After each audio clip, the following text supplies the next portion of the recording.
आप सभी का आपके अपने चैनल पर। तो आज की वीडियो बहुत ही स्पेशल रहने वाली है क्योंकि इस वीडियो में मैं डिस्कस करूंगी कि जेके एसएसबी की तरफ से जो रिक्रूटमेंट आई है, जो न्यू हमारे पास वैकेंसीज आई हैं, उसके अंदर कौन कौन सी वैकेंसी है और उसमें जो सिलेबस रहने वाला है वो क्या रहने वाला है। देखिए, जो सिलेबस रहेगा वो हर एक वैकेंसी के लिए अलग अलग रहने वाला है, जो हमें डिफरेंट डिफरेंट एनेक्चर्स के अंदर दिया रखा हुआ है। तो हम क्या करेंगे, हम सिलेबस देखेंगे। इस वीडियो के अंदर हम किस सिलेबस के बारे में डिस्कस करने वाले हैं ये मैं आपको बताने वाली हूँ। देखिए, सबसे पहले हम पोस्ट देख लेते हैं कि पोस्ट कौन कौन सी है यहाँ पे। तो जो पहली पोस्ट है वो है अटेंडेंट जर्नल कैडर की। दूसरी पोस्ट है barber ji. Then CSST attendant. चौथी जो पोस्ट है वो है नर्सिंग एड की। फिर हमारे पास आती है इंसेक्ट कलेक्टर की, फिर BCG टेक्नीशियन, फिर फीमेल FPHW, फिर मेल मल्टीपर्पज़ हेल्थ वर्कर, उसके बाद बार्बर की, धोबी की, फिर जूनियर स्टोर क्लर्क हमारे पास आ जाएगा, फिर ड्रेसर, फिर junior pharmacist, junior dental technician, junior health inspector, junior laboratory technician, फिर उसके बाद junior optometric technician, junior staff nurse या फिर जूनियर मेल नर्स, फिर आती है स्टाफ नर्स G1 G2, फिर आती है जूनियर थिएटर टेक्नीशियन, फिर जूनियर एक्सरे टेक्नीशियन, फिर paramedical assistant, general technician, refrigerator mechanic, extension educator, फिर आती है health education, sanitary inspector, service engineer, फिर आती है वार्डन की, फिर होती है प्रोस्थेटिक या फिर ऑथेटिक टेक्नीशियन की। तो ये हमारे पास कुल मिला के 30 पोस्टें जो है JKSSB की तरफ से निकाली गई हैं, जो कि एक बहुत ही अच्छी बात है। और ये सभी पोस्टों को मिलाकर लगभग 610 से भी ज़्यादा पोस्टें निकाली गई हैं JKSSB की तरफ से। तो ये बहुत ही एक अच्छी खुशखबरी है JNK के यूथ के लिए। ठीक है, अब हम बात करते हैं कौन से सिलेबस की आज हम डिस्कस करेंगे, जो अलग अलग एनेक्चर में लेकर रखा है। देखिए, अब सभी पोस्ट के सिलेबस को हम यहाँ पे डिस्कस नहीं कर सकते क्योंकि फिर वीडियो जो है आपका वो बहुत लंबा हो जाएगा। तो हम इसमें एक दो पोस्ट की जो सिलेबस है उसकी बात करेंगे, फिर हम दूसरी वीडियो लाएंगे एक और नई, उसके अंदर हम अलग सिलेबस देखेंगे अलग अलग पोस्ट का। ठीक है, चलिए शुरू करते हैं वीडियो और शुरू करते हैं कौन सी पोस्ट के साथ में हम आपका सिलेबस दिखाने वाले हैं। सबसे पहले हम डिस्कस करेंगे जूनियर स्टोर क्लर्क जो है उसका सिलेबस। देखिए, इसके अंदर आपका ड्यूरेशन जो है वो 2 हॉर्स का दिया जाएगा। टोटल मार्क्स आपको जो है वो 120 का रहेगा। मतलब ये जो आपका एग्जाम होगा ये 120 नंबर का होगा, उसके लिए टाइम लिमिट आपको 2 घंटे दिए जाएंगे। ठीक है, और मार्क्स किस तरह से आपके विभाजित किए गए हैं। पहला सेक्शन जो आपका दिया जाएगा वो होगा कॉमर्स और बिजनेस के ऊपर, जो 30 नंबर का होगा। दूसरा होगा कंप्यूटर नॉलेज, तीसरा होगा क्वांटिटेटिव एप्टीट्यूड, चौथा हो जाएगा जनरल अवेयरनेस एंड रीजनिंग। फिर उसके बाद में हमारा आ जाएगा, हम बात करते हैं कि कॉमर्स और बिजनेस के अंदर जो पहला सेक्शन है उसके अंदर क्या क्या सिलेबस रहने वाला है। देखिए, बोलते हैं कि इसके टॉपिक्स ये ऑब्जेक्टिव बेस्ड होगा, मतलब इसके अंदर आपको ऑप्शंस दिए रहेंगे और उन ऑप्शंस में से आपको कोई टिक करना है। ठीक है, टॉपिक्स कौन कौन से हैं। देखिए, पहले ऑब्जेक्टिव्स के अंदर assessment of basic knowledge in की एरियाज, जैसे अकाउंटिंग होना चाहिए, मैनेजमेंट आपको आना चाहिए, बिजनेस इकोनॉमिक्स और बिजनेस लॉस। ठीक है, अब टॉपिक्स देखते हैं कौन कौन से टॉपिक्स हैं जो आपको आने चाहिए। ठीक है, पहला टॉपिक जो है वो है प्रिंसिपल ऑफ मैनेजमेंट, जो 8 मार्क्स का आपके पास रहेगा। प्रिंसिपल ऑफ मैनेजमेंट, उसके अंदर क्या क्या रहेगा। देखिए, फंक्शंस ऑफ मैनेजमेंट, जैसे planning, organising, staffing, directing, controlling, leadership styles and theories, organisation behaviour and motivation theories, ये आपका 8 नंबर का रहेगा। दूसरा आ जाएगा फाइनेंशियल अकाउंटिंग, इसके अंदर जो टॉपिक देखे रखे हैं वो आपको आने चाहिए, जैसे profit and loss account, balance sheets, principal and subsidy books, trial balance वगैरह। ठीक है, तो ये रहेगा। तीसरा जो है आपका वो आ जाएगा बिजनेस इकोनॉमिक्स, जो 7 मार्क्स का रहने वाला है, which will secure 7 marks, right. इसके अंदर क्या क्या आना चाहिए, monopoly, oligopoly, GDP, inflation, fiscal and monetary, तो ये टॉपिक्स हैं इसके रहने वाले हैं। फिर हमारे पास आ जाएगा बिजनेस लॉज, जो 5 नंबर का रहने वाला है। इसमें आपको कॉन्ट्रैक्ट लॉ के बेसिक्स आने चाहिए, सेल्स आनी चाहिए, गुड एक्ट के, कंज्यूमर प्रोटेक्शन लॉज। ओके, यहाँ तक हमारा हो गया। ये हमारा फर्स्ट सेक्शन का सिलेबस था। सेकंड सेक्शन की बात करें, दैट इज कंप्यूटर नॉलेज, जो टोटल 30 नंबर का रहने वाला है। उसके अंदर जो टॉपिक्स हैं फिर आ जाते हैं फंडामेंटल ऑफ कंप्यूटर, कंप्यूटर के जो फंडामेंटल्स होते हैं वो आने वाले हैं यहाँ पे। फिर आ जाएगा MS office suite, then internet and digital tools. तो ये तीनों जो टॉपिक्स हैं ये आप इसका स्क्रीनशॉट लेके रख सकते हैं।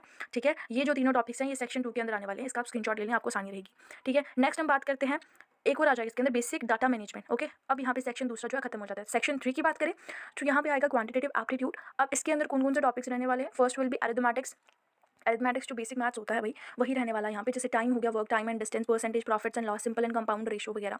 देन फिर आ जाएगा 10 नंबर का और, दैट इज डाटा इंटरप्रिटेशन, ये भी 10 नंबर का रहने वाला है।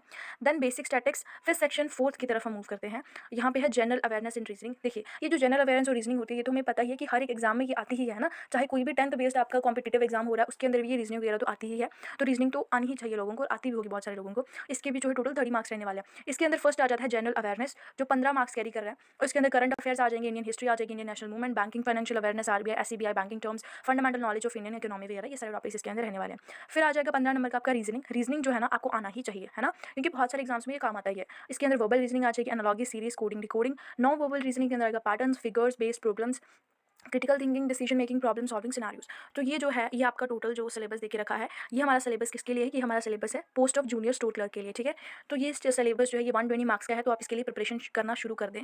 ठीक है, और ताकि आप एग्जाम में अच्छा स्कोर कर पाए, तो ये इसका सिलेबस रहेगा। आप ट्राई करें कि इसमें से 4 सेक्शन में से एटलीस्ट आप 3 सेक्शन अपने स्ट्रॉन्ग करके रखें। ठीक है, जो भी आपको 3 सेक्शन इसमें अच्छे लगते हैं तो आपको उनको स्ट्रॉन्ग करना पड़ेगा। एक सेक्शन आपको नहीं भी आ रहा है बट वो भी ट्राई करने का, बट 4 में से एटलीस्ट 3 सेक्शन ऐसे रखो जो आप अपने स्ट्रॉन्ग कर सको, राइट, ताकि आपका जो है सिलेक्शन ईजिली हो जाए। तो ये हो गया हमारा पूरा जूनियर स्टोर क्लर्क का, जो कि काफ़ी अच्छी पोस्ट है। इसका सिलेबस हो गया हमारा कंप्लीट। अब नेक्स्ट पोस्ट जिसके बारे में हम डिस्कस करने वाले हैं, जिसके सिलेबस के ऊपर डिस्कस करने वाले वो है बार्बर या फिर धोबी कह लीजिए, जूनियर धोबी। ओके, तो ये किसकी पोस्ट है? ये बार्बर की पोस्ट है और साथ में धोबी की पोस्ट है। देखिए यहाँ पे 2 से 3 पोस्ट का सिलेबस जो है सेम रखा गया है। या तो बार्बर जो हमारा हेयर ड्रेसर कहते हैं जिसको हम, दूसरा धोबी जिसको हम वॉशरमैन कहते हैं जो हमारे कपड़े वगैरह धुलते हैं। तो यार ये कोई मतलब बुरा प्रोफेशन नहीं है, बहुत अच्छा प्रोफेशन। अगर आपको गवर्नमेंट जॉब किसी भी तरह से मिल रही है ना, तो वो आपके लिए बुरा नहीं हो सकता। कोई भी प्रोफेशन बुरा नहीं होता, तो हर एक प्रोफेशन को हमें रिस्पेक्ट करना चाहिए। बार्बर एंड धोबी ये भी बहुत अच्छा प्रोफेशन है अगर आप गवर्नमेंट के थ्रू जा रहे हैं, दैट्स क्योंकि पेमेंट आपको बहुत अच्छा मिलेगा इसके अंदर। ठीक है, चलिए बात करते हैं टाइम वेस्ट किए बिना इसके सिलेबस के बारे में। देखिए ये भी जो है ना, ये भी 120 नंबर का रहने वाला है। टाइम जो आपको दिया जाएगा दैट इज 2 आवर्स। ठीक है, पहला यहाँ पे देखते हैं, इसमें जो 24 नंबर के हर एक सेक्शन को डिवाइड किया गया है। ओके, 3 सेक्शन जो है वो 24 नंबर के है। जो चौथा सेक्शन है वो 48 मार्क्स का है हमारा। ठीक है, इसके अंदर 4 ही सेक्शन है टोटल। तो पहले देखते हैं फर्स्ट। देखिए पहला सेक्शन जो है वो है बेसिक मैथमेटिक्स का। तो बेसिक आना चाहिए। जो ये जो सिलेबस है ना, ये आपका 10th बेस्ड सिलेबस है, तो इसमें बेसिक बेसिक चीज़ें आपको आनी चाहिए। पहला जैसे बेसिक मैथमेटिक्स, इसके अंदर आएगा परसेंटेज, एवरेज, टाइम, वर्क और डिस्टेंस, फिर रेशियो और प्रोपोर्शंस जो हम निकालते हैं। प्रॉब्लम ऑफ एज की, जैसे एज वाले क्वेश्चन आते हैं ना कि अगर उसकी मदर की एज 2x टाइम्स है तो उसके सन की एज कितनी होगी इतने साल में, तो ऐसे वाले जो क्वेश्चन होते हैं, ठीक है, वो आ जाएंगे। देन प्रोबेबिलिटी का तो हमें पता ही है कि कितने चांसेस है कि कोई चीज़ होगी, है ना। तो वो प्रोबेबिलिटी होती है 50%, 20% जो भी है वो प्रोबेबिलिटी से निकलते हैं। फिर एलसीएम एचसीएफ जो हमने 5th 6th क्लास में पढ़े हुए होते हैं, ये भी अच्छा टॉपिक है, ईजी टॉपिक है। फिर उसके बाद मैंसुरेशन आ जाएगा इसके अंदर। ठीक है, तो ये सारी मैथमेटिकल कैलकुलेशंस हमारी दी गई हैं। फिर सेकंड सेक्शन में आता है बेसिक रीजनिंग। अच्छा, रीजनिंग तो मैंने पहले ही बताया आपको आनी चाहिए, क्योंकि हर एक एग्जाम में रीजनिंग तो आएगा ही आएगा। ठीक है, रीजनिंग के अंदर वही analogies, relationship concepts, figure, odd one out. अब देखो कुछ फिगर ऑड वन आउट क्या होता है कि अगर आपको ना कोई ऑप्शन देके रखे हुए 4, तो उनमें से ना 3 मैच करते होंगे और एक जो है उनमें मैच नहीं कर रहा, तो उसको आपको निकालना है, फाइंड करना है कि कौन सा इनमें से गलत है। तो फिगर ऑड वन आउट हो गया। फिर डायरेक्शन सेंस होना चाहिए। डायरेक्शन के क्वेश्चन आते हैं कि साउथ, नॉर्थ, ईस्ट, वेस्ट, है ना, ये जो क्वेश्चन आएंगे। फिर फिगर सीरीज कंप्लीशन। अब देखो सीरीज कंप्लीशन के भी आते हैं ना क्वेश्चन बहुत सारे, कि 2 के बाद में 8 आ रहा है, फिर 16 आ रहा है, तो उसके आगे क्या आएगा, तो वो सीरीज वाले क्वेश्चन हो जाते हैं। ये यूट्यूब पे आपको बहुत सारी वीडियोस मिल जाएंगी, आप वहाँ से पढ़ सकते हैं। फिर नेक्स्ट आता है वेन डायग्राम। ओके, फिर उसके बाद नंबर सीरीज, देन आता है कोडिंग डिकोडिंग। तो ये सारे आगे बेसिक रीजनिंग के अंदर। कोडिंग डिकोडिंग भी आसान होती है टॉपिक, एक बार आप रीजनिंग पढ़ लेते हो ना, तो आपको फिर इसमें ज़्यादा प्रॉब्लम्स नहीं होती है। थर्ड आ जाता है बेसिक इंग्लिश। आर्टिकल्स आएंगे, सिनोनिम्स आएंगे, एंटोनिम्स आएंगे। आर्टिकल्स, यार आर्टिकल्स का तो आपको पता ही होगा ना कि कहाँ पे द लगना है, कहाँ पे ए लगना है ना। तो ये सारी एन कहाँ पे लगेगा वोवल्स के साथ में, तो वो सारी चीज़ होती है आर्टिकल्स के अंदर कि कौन सा आर्टिकल कहाँ पे यूज होगा।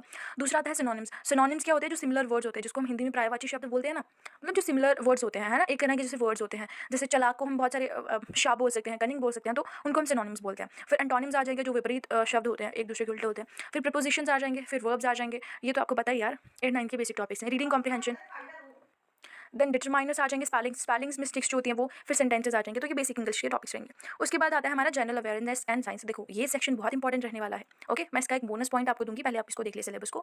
जनरल करंट इवेंट्स आएंगे, नेशनल इवेंट्स जितनी भी होती हैं। ठीक है, कोई भी इवेंट जैसे अभी न्यू है 2025 में कोई इवेंट अगर हो रही है, नेशनल इवेंट हो रही है, ठीक है, तो उसके बारे में पता होना चाहिए। फिर Indian history, geography, sports, capital, state, general science, health, hygiene and sanitation होना चाहिए। ज्योग्राफी के बारे में पता होना चाहिए, जम्मू एंड कश्मीर की, then culture of Jammu and Kashmir, then history of Jammu and Kashmir. तो ये सारा सिलेबस रहने वाला है हमारा बार का। ओके, देखिए अब इसका बोनस पॉइंट क्या है। मैंने आपको पिछले सेक्शन में क्या बोला था कि 3 सेक्शन आपको अपने स्ट्रॉन्ग करके रखिए ताकि आपको आसानी हो मार्क्स अच्छे लाने में, है ना, ताकि आपका सिलेक्शन हो जाए।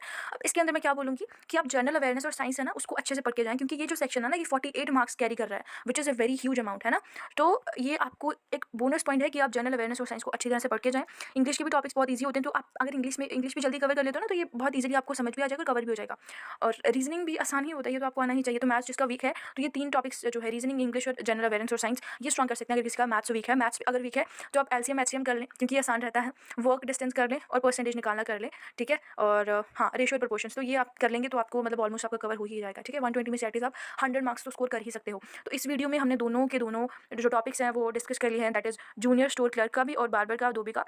तो दोनों की मैंने आपको यहाँ पे सिलेबस डिस्कस कर दिया, अच्छे से एक्सप्लेन कर दिया है। कोई भी बाकी आपका कोई भी डाउट हो तो आप कमेंट डाउन कर सकते हैं, मेरे को पूछ सकते हैं, मैं आप ज़रूर आपका रिप्लाई करूँगी। और नेक्स्ट वीडियो में कौन सा सिलेबस, किस चीज़ का सिलेबस मैं लाऊँ, कौन से टॉपिक पर, तो आप मेरे को एक बार बता देना, फिर मैं उसी के ऊपर एक और वीडियो लेके आऊँगी, ठीक है। तब तक के लिए बाय। और न्यू है तो मेरे चैनल को सब्सक्राइब कर दे, क्योंकि यहाँ पे बहुत सारी जो आपकी ऑथेंटिक इन्फॉर्मेशन है यहाँ पे आने वाली है एजुकेशन से रिलेटेड। ओके, लाइक कर दे, सब्सक्राइब कर दे, बेल आइकन को क्लिक कर दे ताकि कोई भी नोटिफिकेशन आपसे मिस ना हो। बाकी अपना ख्याल रखें और गुड बाय, थैंक यू।